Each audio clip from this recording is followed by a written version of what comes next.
I see you. I see. I bring it down like.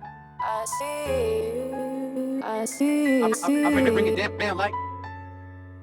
Lofi Poli Sci, Michael Pickering bringing it down, Lo-Fi Live, over what's going on in the world today. And today we have a very special episode coming at you, God people, with a very, very special guest, the Director of Strategic Initiatives at the Beach at UNO. Welcome, please, Dr. Nina Balan. How are we doing today? I am doing fantastic. Thank you for inviting me. You are very, very welcome. Thank you for coming. I love having amazing people on, and you are most certainly one of the most amazing people I know. And Dr. Balan, let's jump into it. What kind of an amazing topic are you bringing to the good people of Lo-Fi today? Today, I would like to discuss the importance of built environment in our society and how it impacts climate change. Build environment and climate change. Now, when you say build environment, I think a few of our listeners may be like, well, I know what climate change is, but what does build environment really mean? The built environment is essentially all of the physical elements that make up where we live, play, and work. It also includes our streets and open public spaces like the High Line.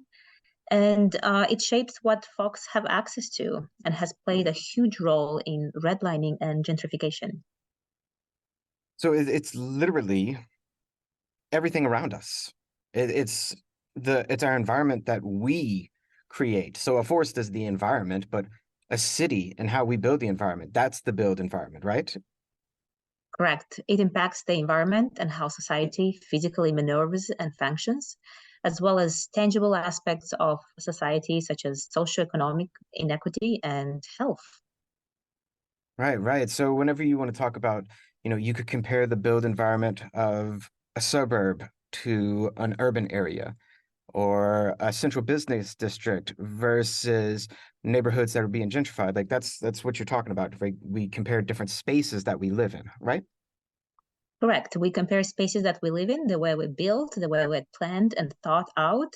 And we need to remember that when we think about the impact of the built environment on climate, we do have to recognize that the built environment contributes about 42% to our global greenhouse gas emissions.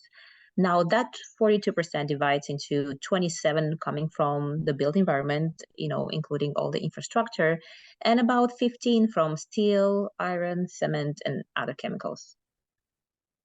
So we and how we build where we live is really, really heating up the planet in a very literal sense, right? Absolutely. Urban studies and planning plays a huge role in how we function these days. But with the new buildings, we do have an opportunity to go electric, right? We can be conscious about the materials we use. We can be conscious about where the building is placed and how it interacts with all participants and elements. We can decide to build a garden, to build more greenery in our spaces, parks, urban green infrastructure that actually benefits the most. And with the environment and the infrastructure that is already in place, we can redefine it. We can work throughout what has been developed already and see what changes can we bring on to modify.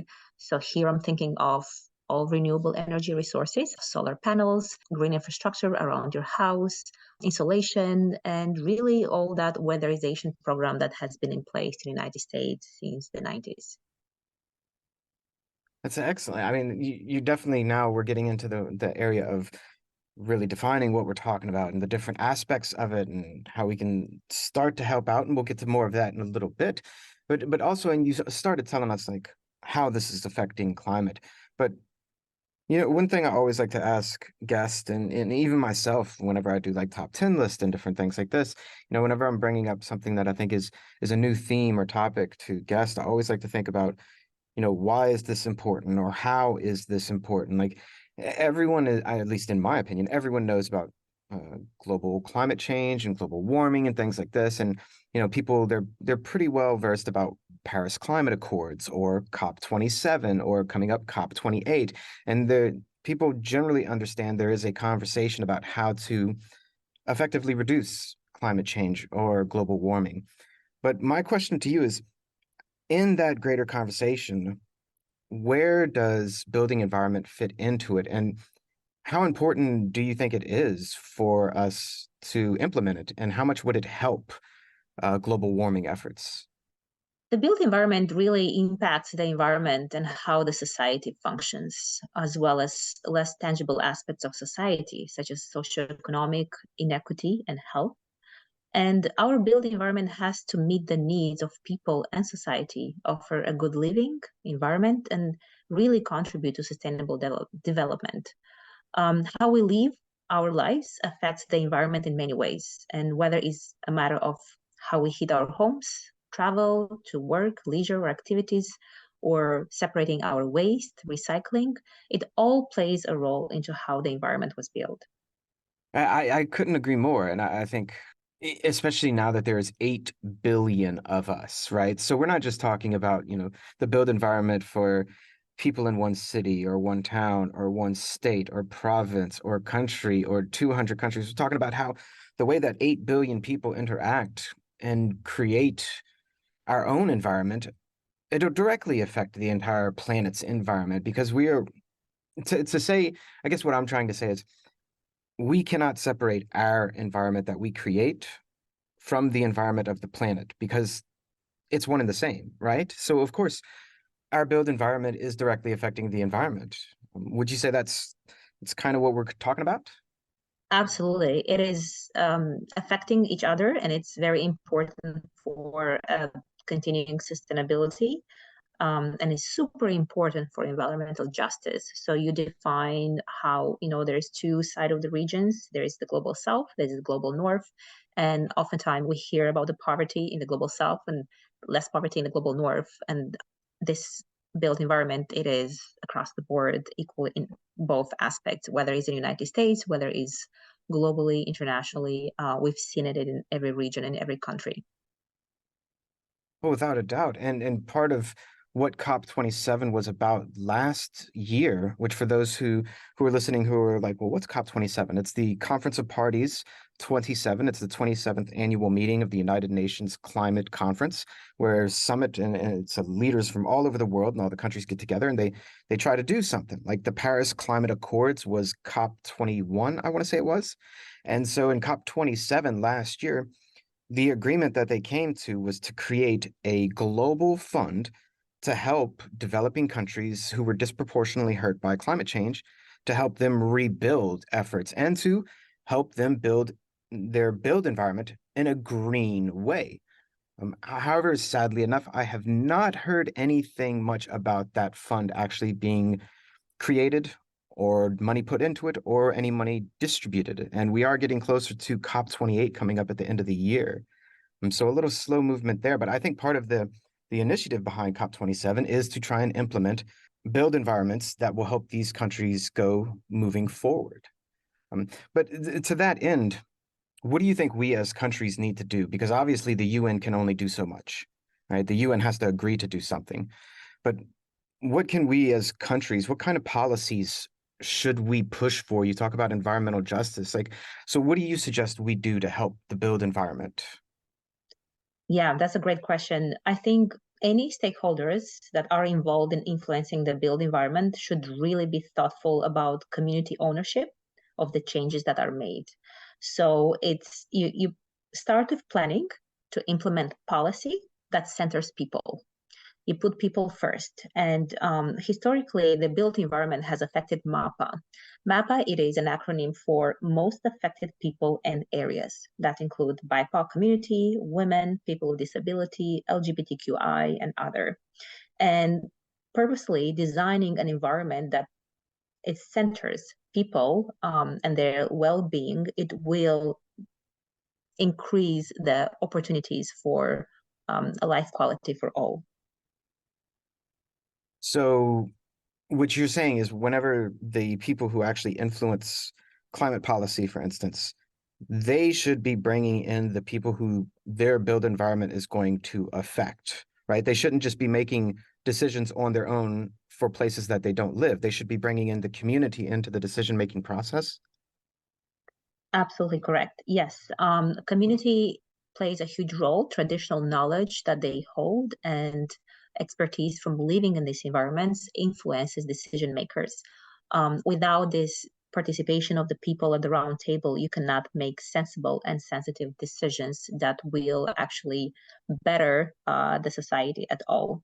But I really see it from two perspectives. I see it from the social perspective, but also economic.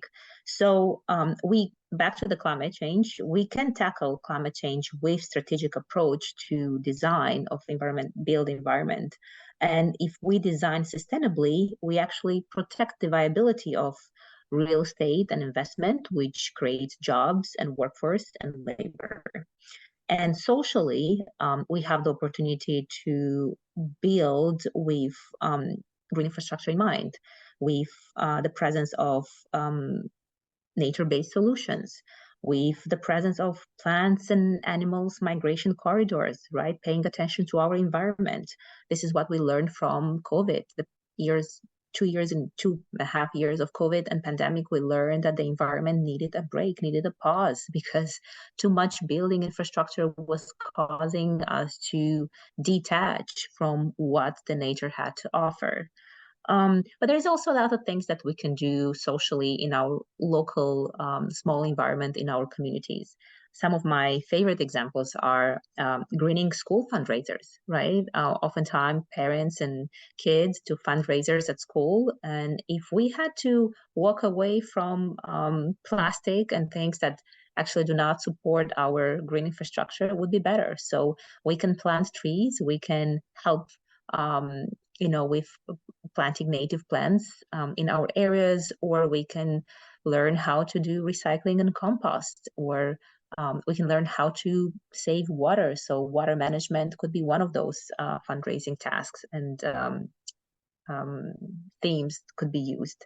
We can also build better by supporting local farms and get fresh produces. So instead of participating in big corporation and adding on to what is already existing, we can support local, and this will be one option of supporting green environment in our own marketplace. We can support co-ops, right? We can share goods, something that we are not taught to be doing in the capitalistic world, but we can share, I don't know, child, pet, or elder care. We can share tools utilized by a community. Share transportation. These days, we have so many opportunities to share transportation, and this is only going to get better if we transition into a renewable energy world where we see less and less transportation system that relies on oil and gas and transition to clean tech. And we can share solar power, for example, right? So if we have solar panels distributed among in a community, they can share electricity. So this is one of the ways that we can improve it at the local level, and something that people can do at home. But at the state, at the nation-wise, we can definitely make these changes through policy implementation, keeping people at center. I love this. I love this. You really got to one of my questions I wanted to ask for listeners, which was what can listeners do at home? And listeners, you just heard a slew of different things that we can do, implementing positive change in our lives to help the environment around us in total. So let me ask this now. And I love your idea about bringing the community into policymaking initiatives. So let me ask then, for the community who would go in, but let's say the community doesn't necessarily know what is in the best interest for building environment. So what would you suggest, let's say, to a community who was about to go into a meeting with policymakers to talk about building environment and infrastructure in the future? What kind of things should the community want and look for in order to help positive growth? That's a great question.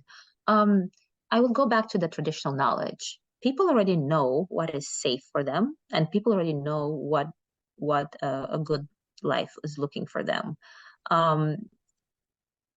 Climate change has really been exacerbating by what we have done in policy, right? We decided that we have minerals that are being good to distribute and improve our economic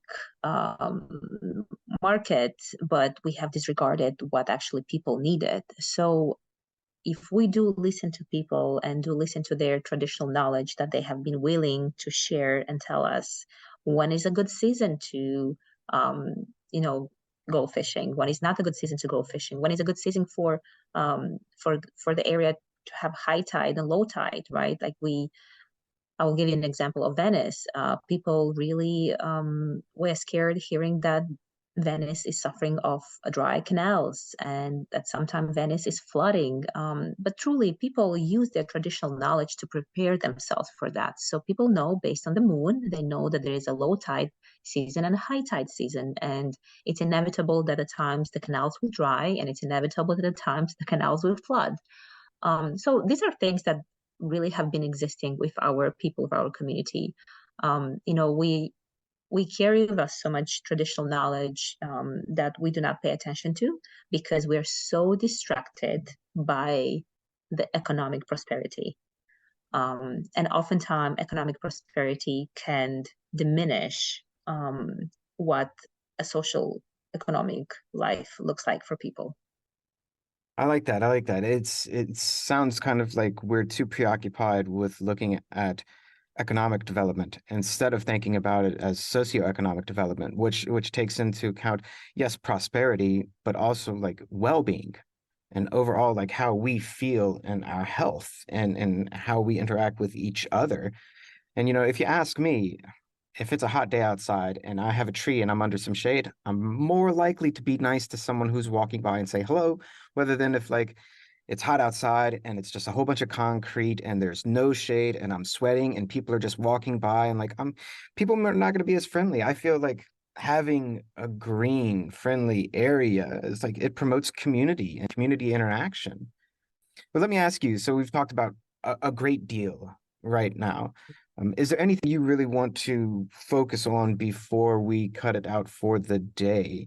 Is there anything you want to tell listeners out there? Leave them with like a message of the future and where we should go then. Look around yourself, look around your environment, and spare the things that you think are unnecessary. Have a good inventory of your day-to-day tasks and habits, and see what small changes you can play. I hear oftentimes people say, we are not really responsible for the greenhouse gas emissions. We're not really responsible for flooding, dryouts, or urban heat. However, I think we play a small role into among these 8 billion people. If each individual will care about recycling, composting, nature-based solutions, I think in our own small environment, we can definitely make that change. Second would be voting. It is crucial to understand that people that we choose to represent us, they can make pretty big decisions. And if you choose to represent and vote for somebody who's pro-climate in regards like pro-change, and change that is good for all, because once we transition to green infrastructure, once we transition to electrifying the industry and implementing the jobs on renewable energy, we really benefit everyone. This is an addition to an existing workforce market. This is an addition to what has been implemented for decades in a city like New Orleans, Louisiana, and it's only adding prosperity at the economic level. I like giving an example of real estate because it plays a huge role into the built environment. And data shows that within 30 years, an estimated 34 billion of coastal real estate is flooding within the US. But this also means that by 2029, millennials, the age 30 to 44, will outnumber all other ages groups in labor market. So, if we do what we have been doing so far, the future is green. And I like saying, let's try to play a small role in our day-to-day play, work, and live habits, because it will certainly influence our neighbor, it will influence our children, it influence how we think as a society. And then go out there and vote, choose officials that represent you at your core, and making sure that we leave a generation behind that can equally enjoy what we have today, a beautiful nature, a beautiful place where we thrive, and a place that supports us to stay healthy. I love it. I love all of that so much. Dr. Balan, I truly cannot thank you enough for coming on and for talking to all of us and for all the listeners. I'm speaking for them. Thank you, because it's so rare we get to actually listen to someone kind of break down what we can do in the climate world and around the built environment, for ourselves here in New Orleans and around us. So thank you so much. And please come back anytime you wish. Know that you have an open invitation from Lofi Poli Sci. Thank you so much.